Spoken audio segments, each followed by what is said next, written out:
정지가 되고 모이지 못하고 이런 상황을 들으면서 이 한국교회를 위해서 더 기도를 많이 하게 되더라고요. 그리고 동양교회를 위해서도 참 많이 기도했습니다. 그런데 이제 이렇게 저희가 모여서 함께 예배드릴 수 있으니 얼마나 감사한지 모르겠습니다. 위기나 고난의 장점을 꼽아보자면 우리가 이렇게 평소에 누릴 수 있는 것들에 대한 감사가 오게 되는 것 같습니다. 우리가 당연하게 누리고 있던 것들이 실제로는 얼마나 감사한 일이었든지 하나님의 은혜였는지를 다시 한번 깨닫는 시간이었습니다. 이제 제가 더욱 깊이 원하는 것은 하루빨리 코로나가 종식되고 다시 마음껏 하나님을 찬양하고 즐겁게 교제하는 그런 시간을 가지는 것입니다. 함께 더욱더 기도해 주시기를 바랍니다. 방송실에서는 혹시 PPT 띄워주시겠습니까? 제가 있는 캄보디아는 우리나라에서 비행기로 5시간 정도입니다. 너무 작아서 안 보이시죠? 다음 화면을 보시면 조금 더 확대됐습니다. 비행기로 5시간 정도 걸리는 곳인데 흔히 캄보디아 하면 뭐가 떠오르세요? 앙코르와트라는 멋진 궁전을 떠올리지만 사실은 그것보다 킬링필드라는 그런 가슴 아픈 역사를 가지고 있는 그런 나라입니다. 넘겨주시면 되겠어요. 네, 한 번 더 넘겨주시고요.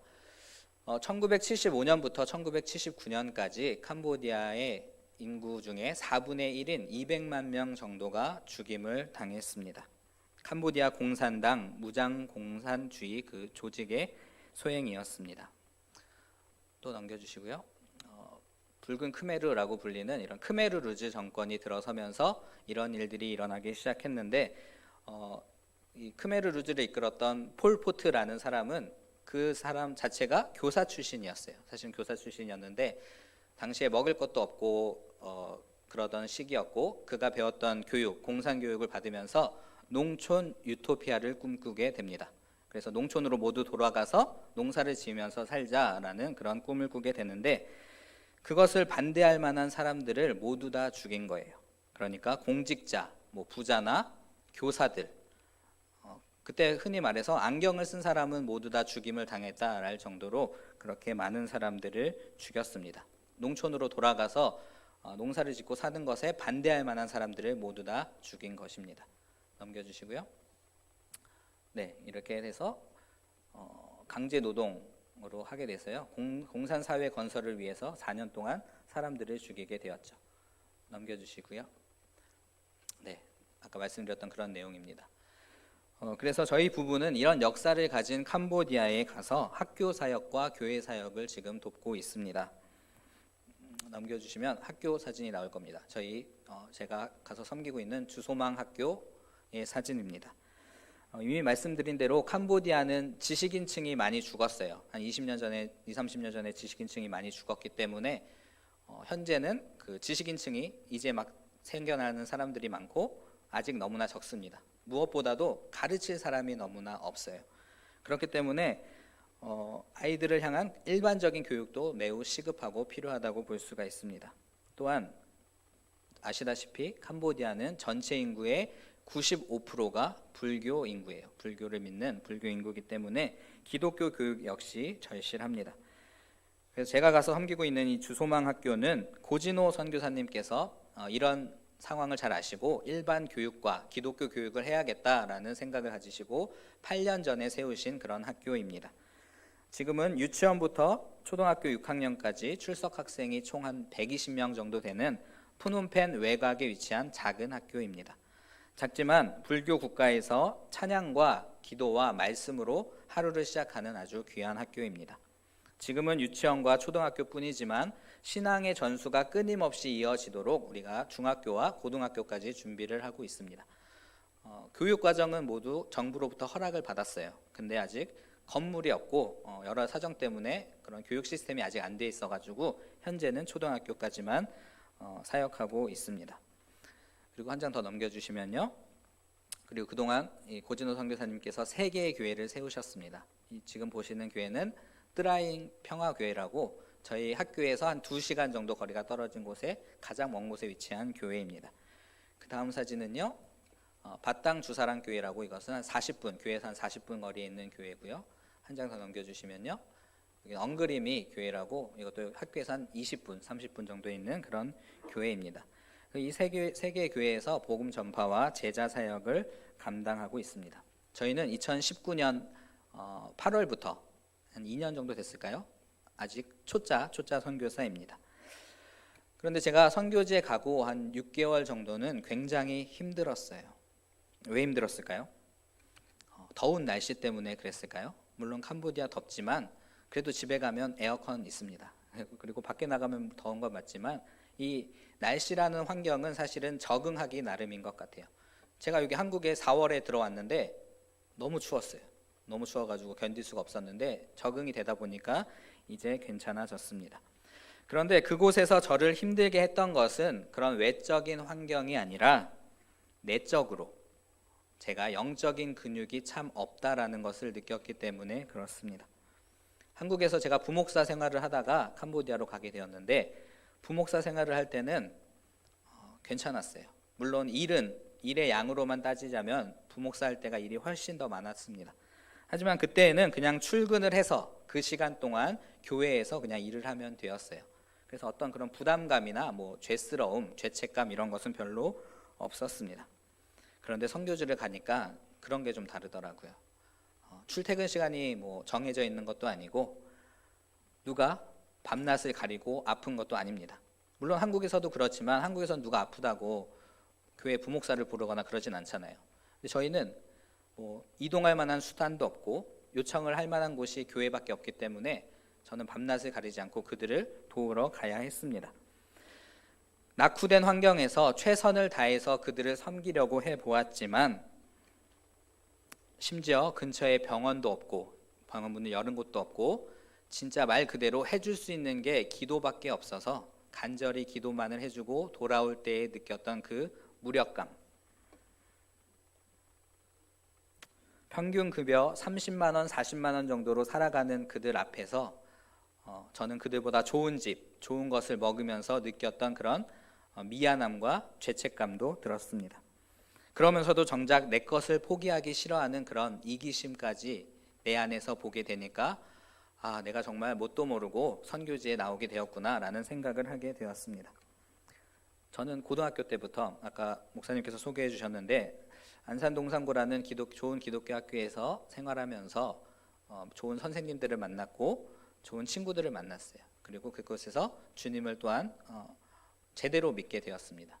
그때부터 선교지에 나가서 열심히 선교 사역을 하시는 그런 선교사님들에 대한 동경을 가지고 있었습니다. 그래서 선교사가 되고 싶었어요. 그리고 선교할 수 있는 기회가 오게 되었을 때 재빠르게 행동했습니다.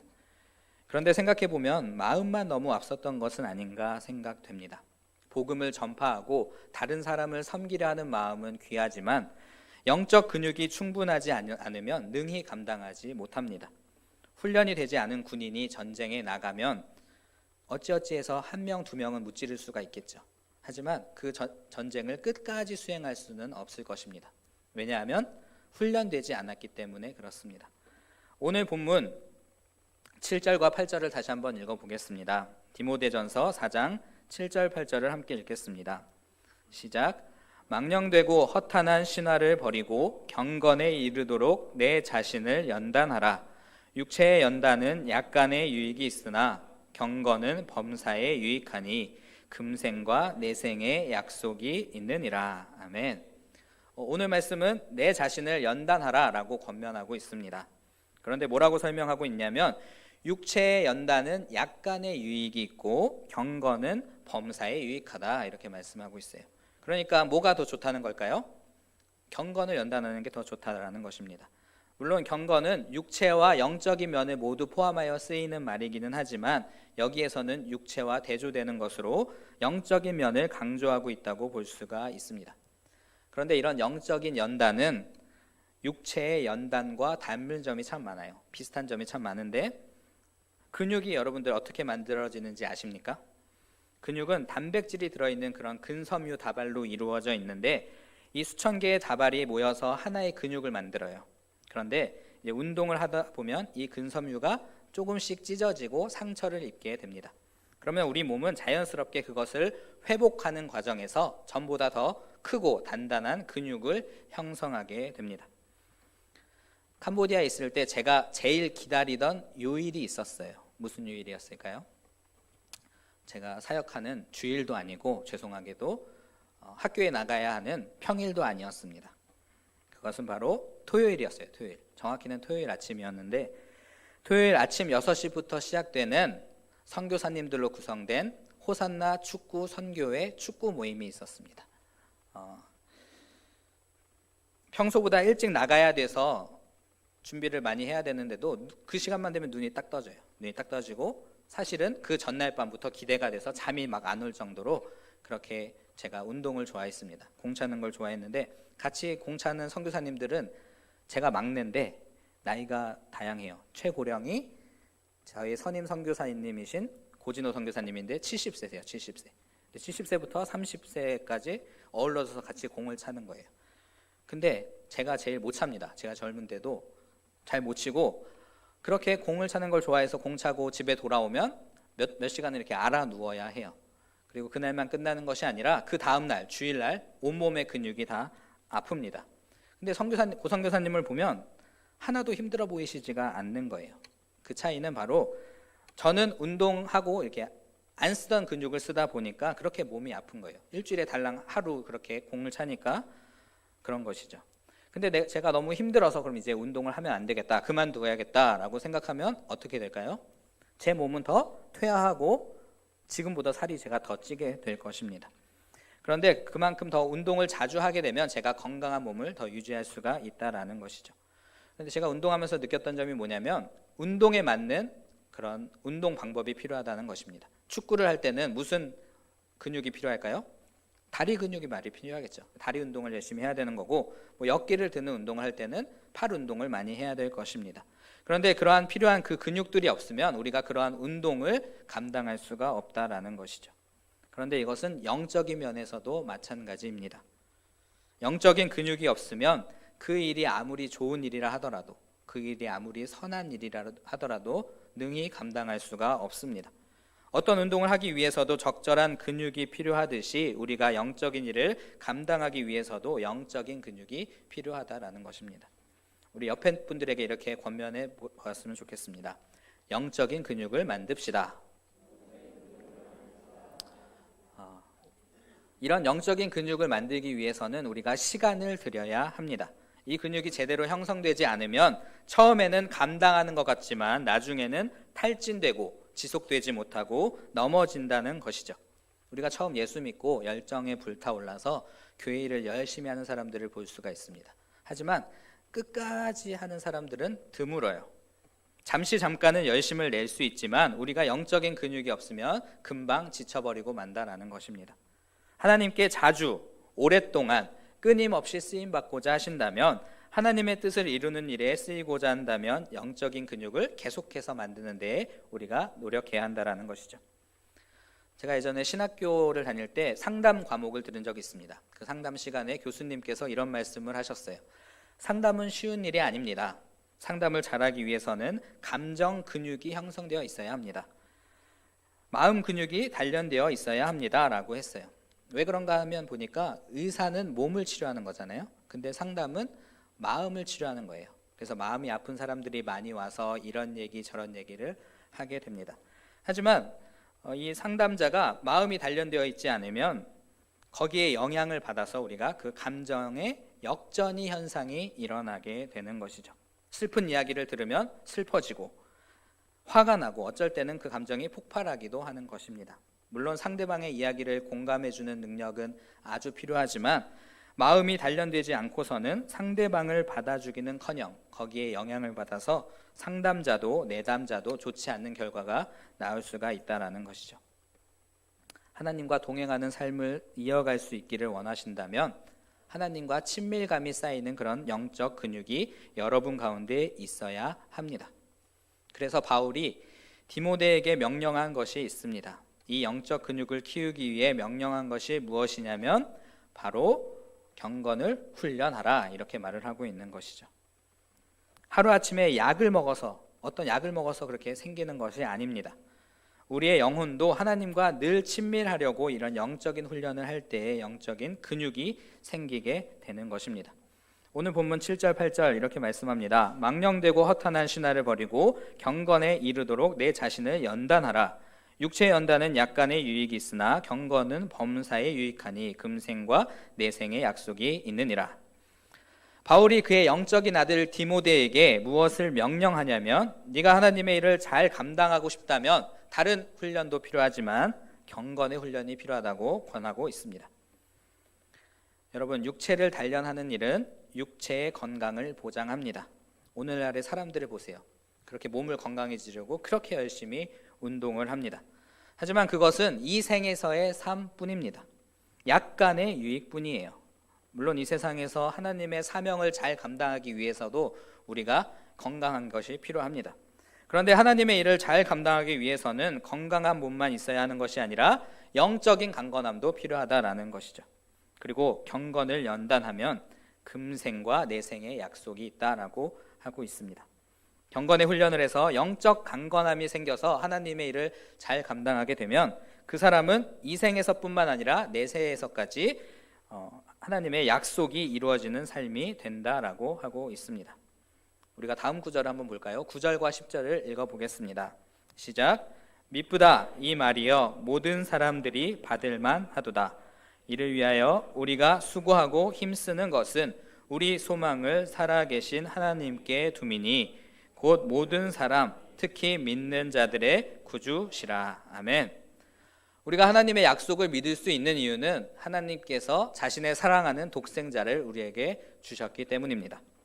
우리가 이렇게 수고하고 힘쓰는 이유는 우리의 소망이 주님께 있기 때문에 그렇죠. 우리의 소망을 우리 자신이나 혹은 우리가 가지고 있는 어떤 것에 둔다 하면 우리는 늘 불안할 거예요. 그게 언제 사라질까 늘 불안할 것입니다. 하지만 우리의 소망을 주님께 두면, 우리의 구주이신 주님께 두면 살아가면서 때때로 삶이 너무 힘들어서 어떻게 살아야 할지 모르겠고 어떻게 해야 될지도 모를 그때에 하나님이 하셨던 그 일을 기억하고 우리가 하나님의 선하심을 기대할 수 있다라는 것입니다. 육체의 건강과 영적인 건강 두 개 다 중요하지만 우선순위가 있다면 영적 건강입니다. 육체는 약하지만 영적인 강건함을 바탕으로 하나님께 쓰임받은 사람이 참 많습니다. 여러분 다 아시는 닉 부이치치나 이지선 박사님, 고 강영우 박사님 등이 있겠죠. 그런 분들은 이런 영적인 강건함을 바탕으로 하나님께 쓰임받은 그런 우리 모두의 귀감과 롤모델이라고 할 수가 있겠습니다. 영적 강건함이 있는 사람, 영적 근육이 있는 사람이 하나님의 일을 감당하는 도구가 된다는 것을 기억하시면서 우리의 삶 가운데 육적인 건강만큼이나 영적인 건강도 사모하는 저와 여러분이 되기를 바랍니다. 그럼 영적인 근육 어떻게 키울 수가 있을까요? 제 친구들이 대부분 다 기독교인인데, 고등학교 친구들이 대부분이라 기독교인인데 저에게 가끔 푸념하듯 이야기하는 경우가 있습니다. 자신은 하나님께 너무 쓰임받고 싶은데 어떻게 해야 될지를 모르겠다라고 그래요. 그리고 가끔 은혜를 받으면 내가 이제 정말 하나님을 위해서 이렇게 살아야겠다 막 결심을 하고 사는데 얼마 지나지 않아 너무 힘들어서 못하겠다 이런 말을 하는 경우를 듣습니다. 그런 이야기를 들으면 제가 늘 묻는 질문이 있습니다. 너 그러면 요즘에 하나님과 어떻게 교제하면서 살고 있니? 라고 물으면 잠시 말이 없다가 뭐 그냥 예배 드리고 있지 이렇게 말을 해요. 그러면 제가 아니 그런 거 말고 정기적으로 하나님과 교제하는 그런 뭐 말씀을 읽거나 기도하는 시간을 가지고 있냐라고 물어보면 그런 건 별로 없다라고 말을 하는 겁니다. 이 친구의 문제가 뭘까요? 이 친구는 영적인 근육이 별로 없는 것입니다. 우리가 살아가는데 최소한의 근육이 있는가 하면 다른 사람을 섬길 수 있는 그런 근육이 있습니다. 우리의 영적인 세계도 마찬가지인데 우리가 그냥 성도로 살아가기에 최소한의 근육이 있는가 하면 우리가 하나님의 일을 감당하고 우리의 이웃을 섬길 수 있는 그런 근육이 있다라는 것이죠. 근데 하나님의 일을 잘 감당하기 위해서는 잠깐이 아니라 매일매일 하나님과 교제하는 시간을 가지면서 자신의 영적인 근육을 형성해 나가야 한다는 것입니다. 바쁜 시간 이렇게 나와 예배 드리는 것 아주 귀한 일입니다. 하지만 일주일에 한두 시간 예배 드리는 것은 자신의 신앙을 지켜주는 가장 기본적인 근육일 뿐입니다. 다른 사람을 섬기고 하나님의 뜻을 알고 참여하고 비전을 품고 살아가기 위해서는 하나님과의 매일 교제함이 필요하다라는 것이죠. 완벽한 사람은 없지만 영적 근육이 형성된 만큼 우리는 하나님의 손에 쓰여질 수가 있습니다. 다른 사람을 섬기고자 하는 그런 마음이 있다면 첫 번째로 해야 될 일은 전장을 향해 돌진하는 것이 아니라 전장에 참여할 수 있는 근육을 만드는 것입니다. 하나님과 친밀한 교제를 가져야 합니다. 그것이 내 영혼의 습관이 되고 강건함이 되었을 때 하나님께서 자연스럽게 그 사람을 통해서 일하실 것입니다. 그럼 어떻게 영적인 근육을 키울 수 있는가? 영적 훈련에 대해 한번 살펴보고자 하는데, 훈련이라고 해서 어떤 특별한 프로그램에 참여하거나 훈련을 하라는 뜻이 아니에요. 12주 만에 무슨 특별한 사람을 만들고 6주 만에 무슨 신령한 사람이 된다? 사실 그런 사람은 없습니다. 그런 훈련을 통해서 도움을 받고 그런 긴급한 갈급함이 채워질 수는 있겠죠. 우리 수련회 애들 보내면 잘 알잖아요. 수련회 가면, 저도 그랬어요. 중고등학교에 가면 갔다 와서 며칠간은 정말 뜨겁습니다. 뜨겁게 하나님을 사랑한다 말하고 생활해요. 근데 얼마 지나지 않아 다시 예전의 삶으로 돌아가는 것을 볼 수가 있습니다. 제가 훈련소에 가고 4주 동안 5kg가 빠졌어요. 근데 나와서 2주 만에 다시 5kg가 쪘습니다. 그럼 이런 영적인 훈련, 이거 매일매일 어떻게 하는가? 사실 이건 여러분들이 다 알고 있는 얘기입니다. 뭘까요? 말씀 읽고 기도하는 것입니다. 뭐라고요? 말씀 읽고 기도하는 것. 꾸준히 하나님의 말씀을 대하고 그 말씀을 붙잡고 기도하고 삶 속에서 꾸준히 실천한다면 점점 더 건강한 근육을 가질 수가 있습니다.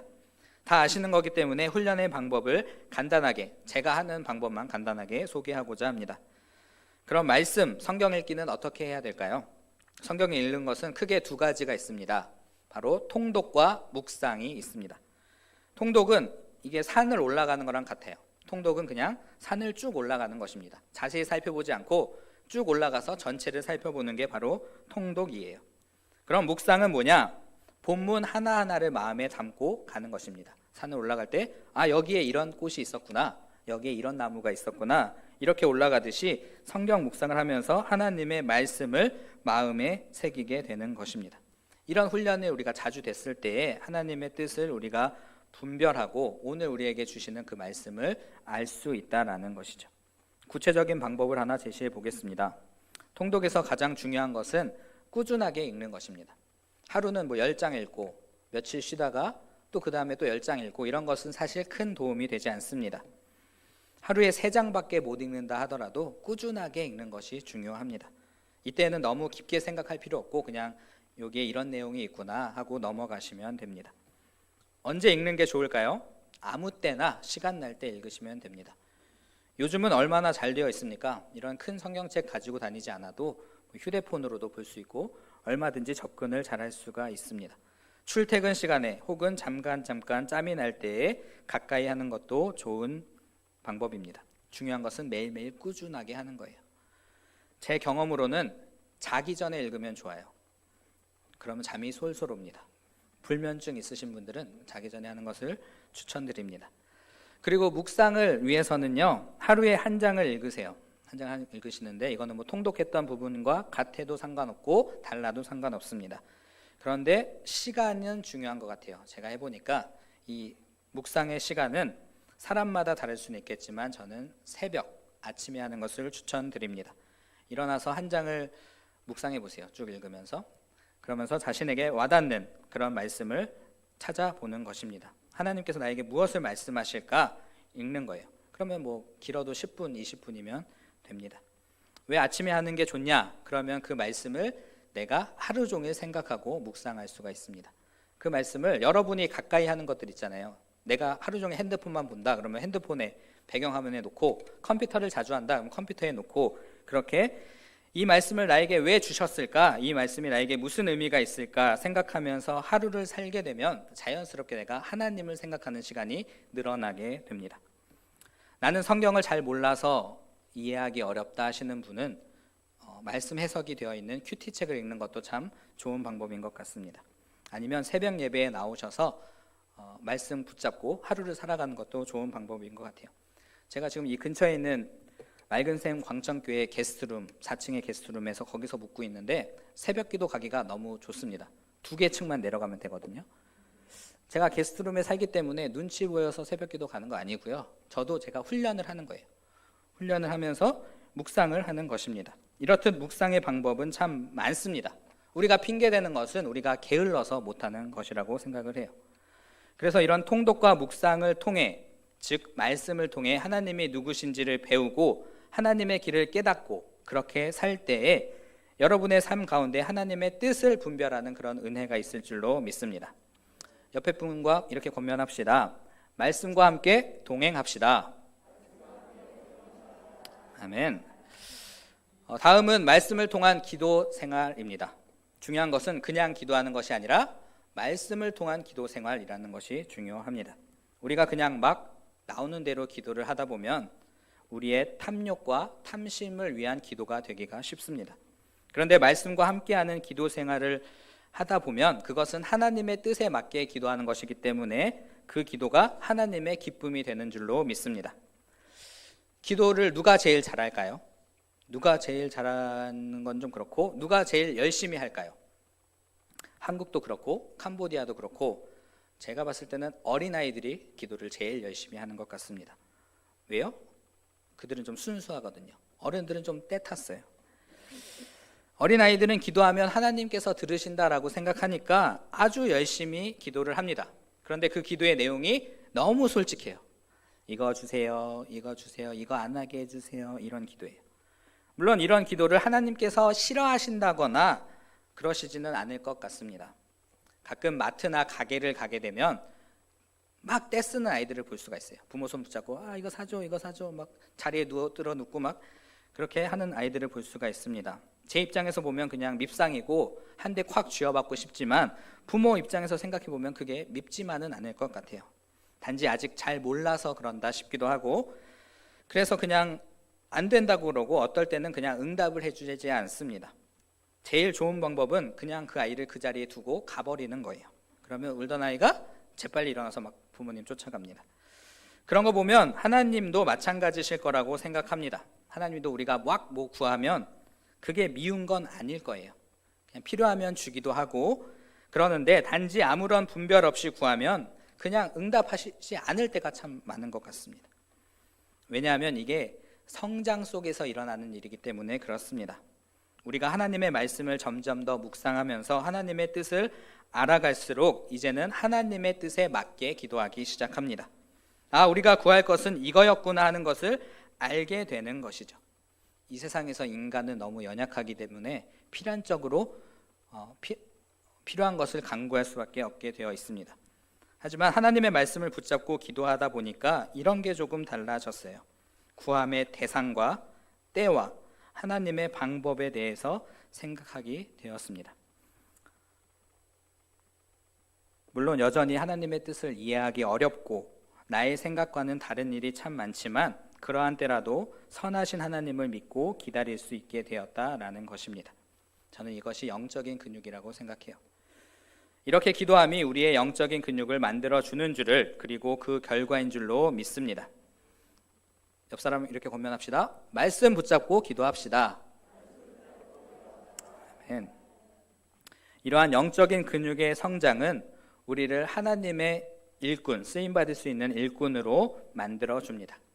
그런데 그 일꾼은 어떤 일꾼이냐면요, 하나님을 뜨겁게 사랑하는 일꾼이 됩니다. 우리가 하는 영적인 근육을 위한 훈련의 원동력이자 기본 정신이 바로 하나님을 뜨겁게 사랑하는 거예요. 이 마음이 없으면 훈련을 하기도 쉽지 않고 훈련이 잘 되지도 않습니다. 제가 처음에 경건을 위해 영적인 근육의 필요성에 대해서 말씀드렸습니다. 그 경건은 범사에 유익하니 금생과 내생의 약속이 있다고도 했습니다. 하지만 보다 근본적으로 우리가 경건을 연단해야 하는 이유는 우리가 하나님을 더욱 사랑하기 위해서입니다. 그런데 그냥 사랑하는 거 아니고요, 뜨겁게 사랑해야 합니다. 우리가 주님께 받은 그 사랑을 날마다 감격할 수만 있다면 우리가 하나님을 뜨겁게 사랑할 수 있습니다. 우리가 할 것은 먼저 주신 그 사랑을 우리가 떠올리는 거예요. 입으로 하나님을 믿는다, 하나님을 사랑한다 하면서 하나님을 완전히 잊어버리고 살 때가 얼마나 많은지 모르겠습니다. 심지어는 왜 사는지조차 잊어버리고 살아갈 때가 많아요. 그냥 하루가 흘러왔듯이 그냥 하루를 흘러보냅니다. 그런 목적을 잊어버린 삶은 허무해요. 다름질하기를 향방 없는 것 같이 하고 싸우기를 허공을 치는 것 같이 하는 것입니다.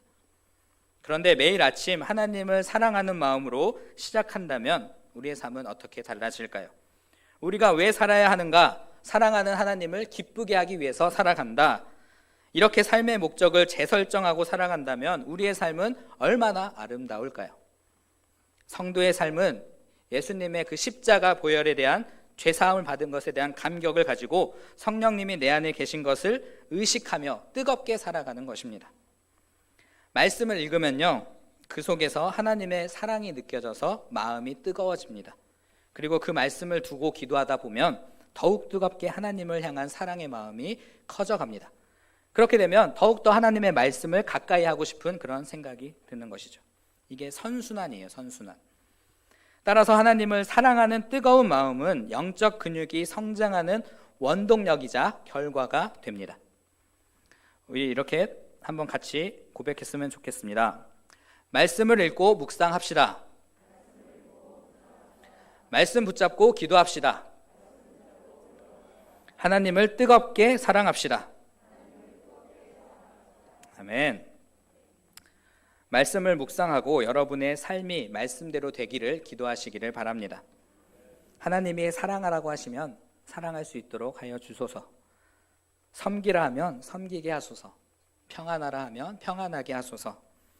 그리고 여러분의 삶의 필요, 주님께서 채우겠다 약속하신 그 필요를 두고도 간절히 기도하시기를 바랍니다. 그렇게 훈련하다 보면 자연히 사람을 섬길 수 있는 그런 기회가 오게 됩니다. 하나님을 뜨겁게 사랑하다 보면 그 사랑이 내 안에 머무는 것이 아니라 흘러 넘쳐서 우리의 이웃에게 향하게 돼요. 그런데 그때에는 영적인 근육이 있기 때문에 그것을 감당할 수가 있습니다. 주 안에서 사랑하는 여러분, 섬기려는 의욕은 참 귀합니다. 하지만 그 전에 필요한 것은 잘 섬기기 위해 자신을 준비하는 일, 영적인 근육을 키우는 일입니다. 하나님과 교제하십시오. 하나님과 친밀한 관계를 맺도록 훈련하십시오. 하나님을 뜨겁게 사랑하십시오. 그것이 여러분의 삶에 힘이 되고 능력이 되고 중요하게 하나님께 쓰임받을 수 있는 기초가 될 줄로 믿습니다. 그런데 이런 훈련을 우리 자신의 힘으로 하려고 하면 반드시 넘어지게 됩니다. 이런 훈련을 우리 힘으로 막 억지로 하려고 애쓰는 것이 아니라 매 순간 우리 주님의 그 십자가 사랑을 기억하고 우리 안에 계신 성령님을 의지하여 나아가야 합니다. 우리의 소망은 다른 데에 있는 데가 아니라 어디에 있다고요? 바로 살아계신 하나님, 믿는 자의 구주 되시는 우리 주님께 있는 것입니다. 기도하겠습니다. 하나님 아버지 감사합니다. 우리의 영적인 건강을 염려합니다. 우리의 육적인 건강만 염려하는 것이 아니라 우리의 영적인 건강도 염려하고 훈련하기를 원합니다.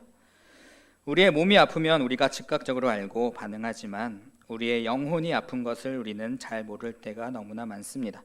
밥을 먹지 않으면 배고픈 건 알지만 주님의 말씀을 읽지 않아도 잘 살아가는 저희 자신을 보면서 하나님과의 관계가 얼마나 소홀했는지 다시 한번 회개하게 됩니다. 말씀으로 우리를 깨닫게 하여 주시고 그 말씀 붙잡고 기도하며 주님의 뜻을 분별하고 그 뜻에 알맞은 그런 삶을 살아갈 수 있도록 영적 근육을 날마다 키울 수 있도록 도와주시옵소서.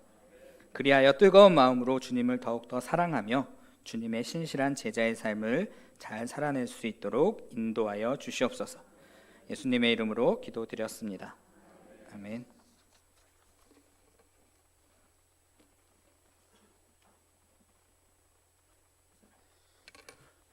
영적인 근육을 튼튼히 키울 수 있기를 바랍니다. 예, 우리 찬송 303장 부르시겠습니다.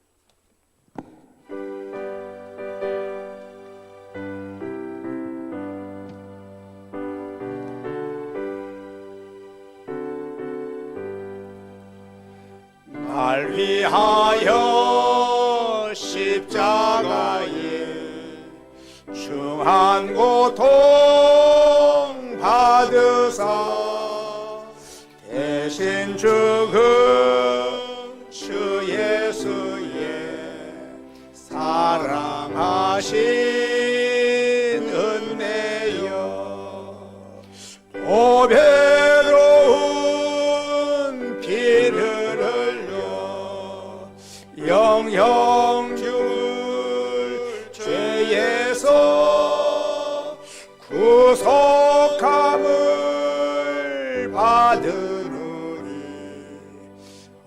어찌 찬양 안 할까.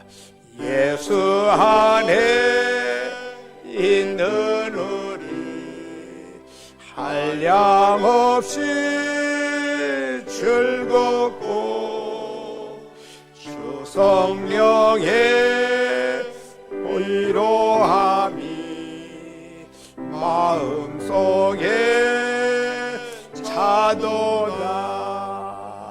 천국 음악 소리 같은 은혜로운 그 말씀 끊임없이 듣는 우리 어찌 찬양 안 할까. 이 세상에 모진 풍파 쉬지 않고 불어도 주님 안에 보호받는 우리 마음 편하다. 늘 깨어서 기도하고 저 천국을 바라며 주님만을 기다리니 어찌 찬양 안 할까. 기도하겠습니다.